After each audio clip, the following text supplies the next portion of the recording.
વડોદરા અને આણંદ જિલ્લાના સંપર્કમાં મહત્વપૂર્ણ ધોરણ ગણાતા પાદરા જંબુસર રોડ પરનો ગંભીરા બ્રિજ આજે દુર્ઘટનાગ્રસ્ત થયો।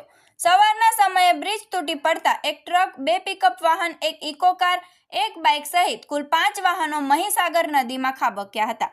ઘટના સ્થળે એક ટ્રક હજુ પણ બ્રિજના ભાગ પર લટકતી હાલતમાં જોવા મળી રહી છે।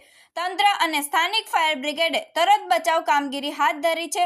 હાલ સુધી 8 મૃતદેહ મળી આવ્યા છે, જ્યારે 5 લોકોને જીવતા બહાર કાઢવામાં આવ્યા છે।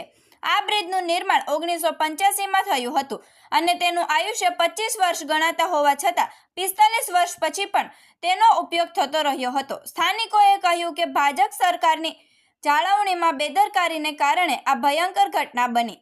કોંગ્રેસના નેતા અમિત ચાવડાએ પણ કડક પ્રતિક્રિયા આપી છે અને સરકારની જવાબદારી નિષ્ફળ ગઈ હોવાનું જણાવ્યું છે। તેમણે ટ્રાફિક માટે તાત્કાલિક વૈકલ્પિક રસ્તાઓ ખોલવા તંત્રને અપીલ પણ કરી છે।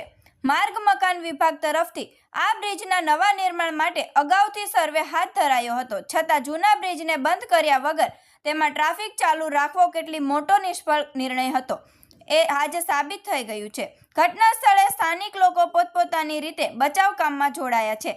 લોકોમાં ભારે રોષ જોવા મળી રહ્યો છે।